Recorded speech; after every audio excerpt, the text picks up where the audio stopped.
सब लॉयर्स जानते हैं कि institute of banking person selection लेकर आप सब लॉयर्स के लिए काफी अच्छी गवर्नमेंट जॉब वैकेंसी जिसमें लॉ ऑफिसर की वैकेंसी निकाली गई है। और मैं पहले ही आपको बता दूं कि इस वैकेंसी के लिए आपको बहुत ही कम लेवल ऑफ एक्सपीरियंस चाहिए होगा, तो इस वैकेंसी को बिल्कुल भरिएगा और इसका पार्ट बिल्कुल बन जाइएगा। इसमें इन टोटल 48 पोस्ट निकाली गई है, तो ये एक काफी अच्छे नंबर में पोस्ट भी निकाली गई है। तो जो भी कैंडिडेट इसके लिए थोड़े से भी इंटरेस्टेड है वो इस वैकेंसी को भर के इसका एक पार्ट बन सकता है। मैं इसमें इन डिटेल में आपको वीडियो में बताने वाला हूँ कैसे इसका आपको क्या क्या क्राइटेरिया होगा, कैसे आप इस वैकेंसी को भर सकते हो और कौन कौन से पॉइंट्स का आपको ध्यान रखना है इस वैकेंसी को भरते हुए। आप इनके ऑफिशियल वेबसाइट जो कि www.ibps.in पे जाके भी इस वैकेंसी को चेकआउट कर सकते हो और इसे जल्दी जल्दी भर देना। चलिए बात करते हैं इस वैकेंसी के बारे में विदाउट वेस्टिंग टाइम और देखते हैं इसमें क्या क्या क्राइटेरिया है। बट उससे पहले हेलो वेलकम और स्वागत है आप सबका मेरे एक नई वीडियो में जिसमें मैं लेकर आया हूं काफी अच्छी गवर्नमेंट जॉब वैकेंसी आप सब लॉयर्स के लिए। तो ये वैकेंसी निकाली गई institute of banking professional selection में और यहाँ पे ये वैकेंसीज निकाली जाती रहती हैं और इसमें इस बार भी काफी अच्छी वैकेंसीज और काफी अलग अलग डिपार्टमेंट में वैकेंसीज निकाली गई हैं। तो हम सारी वैकेंसीज को कवर करेंगे और देखेंगे कि क्या क्या क्राइटेरिया होने वाला है। तो जैसे कि आप देखेंगे ऑनलाइन एप्लीकेशन फॉर्म आपका 1 सितंबर 2025 को निकाला गया, तो 21 सितंबर 2025 को ये वैकेंसी एंड हो जाएगी। तो उससे पहले आपको इस वैकेंसी को भरना होगा और इससे पहले कि आप इस वैकेंसी को भरें तो आपको ये वीडियो पूरी ध्यान से देखनी होगी सो दैट आप इस वैकेंसी का अच्छे से एक पार्ट बन पाए। इसमें ऑनलाइन एग्जामिनेशन आपका नवंबर और दिसंबर में होने के आपके चांसेस हैं, जो कि प्रिलिमिनरी एग्जाम की डेट है, और ऑनलाइन एग्जामिनेशन जो कि मेंस का एग्जाम होने वाला है वो दिसंबर से फरवरी के बीच में आपका होने वाला है। तो उसके लिए भी आपको अच्छे से प्रिपरेशन कर लेनी होगी। और अगर हम बात करें यहाँ पे अलॉटमेंट के बारे में, तो यहाँ पे फरवरी से मार्च के बीच में 2026 में आपकी अलॉटमेंट भी यहाँ पे हो जाएगी। तो ये इसको बेसिस पे देखते हुए आपको इस वैकेंसी को भरना होगा। तो यहाँ पे आप देखोगे कि ऑफिसर स्केल 2 की वैकेंसी के बारे में आज हम बात करेंगे। इसमें स्केल 1, स्केल 2 और स्केल 3 तीनों ही वैकेंसीज के बारे में बताया गया है। पर जो लॉ ऑफिसर की वैकेंसी वो स्केल 2 की पोस्ट के लिए निकाली गई है, तो उसको कंसिडर करते हुए आप इस वैकेंसी को बिल्कुल भरिएगा। आप यहाँ पे देखोगे कि यहाँ पे इन्होंने स्टेट्स के बारे में भी दे रखा है, स्टेट्स के नाम दे रखे हैं और ये सारे स्टेट्स के जो भी वैकेंसीज हैं वो आप भर सकते हो और इसका एक पार्ट बन सकते हो। इसमें अगर मैं आपको जूम आउट करके बताऊं तो आप यहाँ पे काफी सारी वैकेंसीज हैं और काफी सारी आपको स्टेट्स दे रखी हैं। इन टोटल इसमें 28 स्टेट्स दे रखी हैं, तो उसमें से आप किसी भी वैकेंसी को भर के इसका एक पार्ट बन सकते हो। अब नेशनलिटी और सिटीजनशिप के बारे में यहाँ पे कुछ इन्फॉर्मेशन दे रखी है, आप चाहो तो इस नोटिफिकेशन को पॉज करके भी इसे पढ़ सकते हो।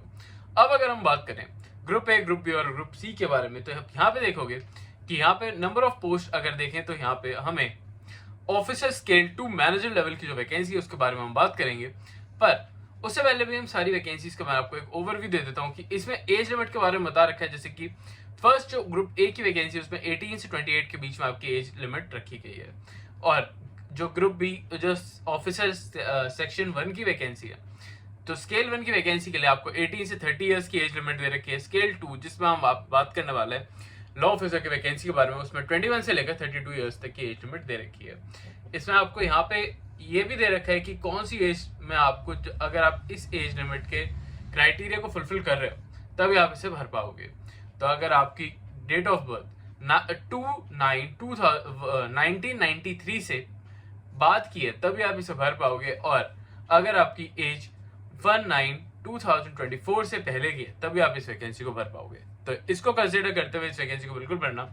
यहाँ पे कुछ एज रिलैक्सेशन जैसे पॉइंट्स भी दे रखे हैं, जो कि SC/ST कैंडिडेट्स के लिए, OBC कैंडिडेट के लिए 3 इयर्स, SC/ST कैंडिडेट के लिए 5 इयर्स और PWD कैंडिडेट के लिए 10 इयर्स का एज रिलैक्सेशन आपको प्रोवाइड कराया गया है। ये भी अपने आप में काफी अच्छी आपकी इन्फॉर्मेशन बन जाती है जो कि आपको पता होनी चाहिए इस वैकेंसी को भरते हुए।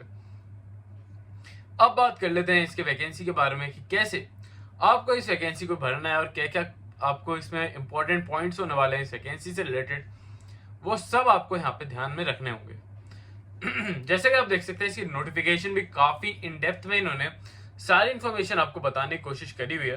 पर मैं आपको इस सारी इन्फॉर्मेशन की जगह आपको जो भी मेन पॉइंट है, जो बेसिक पॉइंट आप सबको पता होने चाहिए, उन सब के बारे में यहाँ पे डिस्कस करने वाला हूँ। तो अगर हम यहाँ पे आ जाते हैं, जैसे कि आप देखोगे ऑफिसर स्केल 2 की जो कि मैनेजर लेवल की वैकेंसी है उसके बारे में अगर हम बात करें, तो यहाँ पे आपको लॉ ऑफिसर की वैकेंसी देखने को मिल रही है, जिसमें आपको डिग्री ऑफ लॉ चाहिए होगी विद रिकॉग्नाइज्ड यूनिवर्सिटी और मिनिमम आपके 50% मार्क्स आए हुए होने चाहिए। ये 50% मार्क्स हर एक कैटेगरी के लिए बिलोंग करते हैं, SC/ST या फिर जनरल कैटेगरी के लिए। और अगर हम बात करें एक्सपीरियंस के बारे में, तो आपको यहाँ पे एटलीस्ट मिनिमम 2 इयर्स का एक्सपीरियंस होना जरूरी है लॉ की फील्ड के लिए। जैसे कि आप यहाँ पे देखेंगे 2 इयर्स एज एन एडवोकेट आपने काम करा हुआ होना चाहिए, और working as a law officer अगर आपने काम करा हुआ है किसी बैंक, किसी फाइनेंशियल इंस्टीट्यूशन में, तो आपको यहाँ पे प्रेफरेंस देखने को मिलने वाली है। तो इसको देखते हुए इस वैकेंसी को बिल्कुल भरना। और जैसे कि मैं आपको हमेशा कहता हूँ कि ऐसी वैकेंसीज डेली बेसिस पे निकलते रहती हैं, तो अगर आप भी इन वैकेंसीज का पार्ट बनना चाहते हो तो इन वैकेंसीज को बिल्कुल मिस आउट मत करा करो, क्योंकि ये वैकेंसीज काफ़ी अच्छी होती हैं आपके कैरियर ग्रोथ और आपको काफ़ी अच्छा एक पोजीशन भी दिला सकती हैं। तो इन सब वैकेंसीज को बिल्कुल भरा करो। एप्लीकेशन फीस के बारे में बात करें, तो अगर ऑफिसर स्केल 2 की वैकेंसी के बारे में आप बात कर रहे हैं हम, जो कि लॉ ऑफिसर की वैकेंसी, तो उसके लिए आपको 150 रुपीज भरना होगा अगर आप SC ST या PWD कैंडिडेट में से एक हो, या फिर अगर आप जनरल कैंडिडेट हो तो आपको 850 रुपीज की एप्लीकेशन फीस पे करनी होगी, तभी आप इस वैकेंसी का पार्ट बन पाओगे। तो इस वैकेंसी को भरने के लिए यहाँ पे आपको क्राइटेरिया सारे दे रखे हैं। अब ऑनलाइन एग्जामिनेशन से रिलेटेड आपको इन्फॉर्मेशन यहाँ पे दे रखी है, तो वो भी आप यहाँ पे देख सकते हो। जैसे कि आपको रीजनिंग और क्वांटिटेटिव एप्टीट्यूड का आपका एग्जाम कंडक्ट कराया जाएगा। और अगर मेन एग्जाम्स की बात करें, तो मेंस एग्जाम में आपका reasoning, computer knowledge, general awareness, English, Hindi language और क्वांटिटेटिव एप्टीट्यूड का क्वेश्चंस दिए जाएंगे। साथ में आपको जो भी स्पेशल नॉलेज या फिर आपके जो भी लॉ से रिलेटेड क्वेश्चंस हैं वो भी आपसे पूछे जा सकते हैं, तो उसके बारे में भी आप ध्यान में जरूर रखिएगा। आप जो भी आपके एग्जामिनेशन के लिए अपना जो भी स्टेट सेलेक्ट करना चाहते हो उसकी यहाँ पे लिस्ट दे रखी है। यहाँ पे आपको 28 स्टेट्स दे रखी हैं। आप इनमें से कोई भी स्टेट सेलेक्ट करके अपने जो जहाँ पे भी आप एग्जाम देना चाहते हो वहाँ पे आप सेलेक्ट कर सकते हो।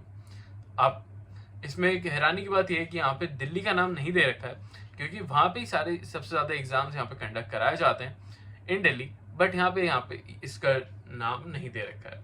तो आप जो भी कोई आपके नियर बाय आपके जो भी पढ़ता है आप वहाँ पे जाके भी ये एग्जाम कंडक्ट कर सकते हो। अब आई होप आपको यहाँ पे सारे पॉइंट्स अच्छे से क्लियर आउट हो गए होंगे। स्टिल अगर कोई प्रॉब्लम आती है तो आप मुझसे कमेंट में पूछ लेना, क्योंकि ये वैकेंसी काफ़ी ज़्यादा इंपॉर्टेंट होने वाली है। और अगर आपको इसमें कोई भी डाउट रहता है तो आप इस वैकेंसी को भर के इसका एक पार्ट नहीं बन पाओगे। आपको इनकी ऑफिशियल वेबसाइट पर जाके जो भी एप्लीकेशन फॉर्म है उसे ऑनलाइन बेसिस पर भरना होगा। उसके जैसे कि मैंने आपको बताया था www.ibps.in पर जाके आप इस वैकेंसी को भर सकते हो। उसका फुल यहाँ पे आपको क्राइटेरिया भी देखने को मिल रहा है। आप वीडियो को पॉज करके इसका स्क्रीनशॉट जरूर ले लेना।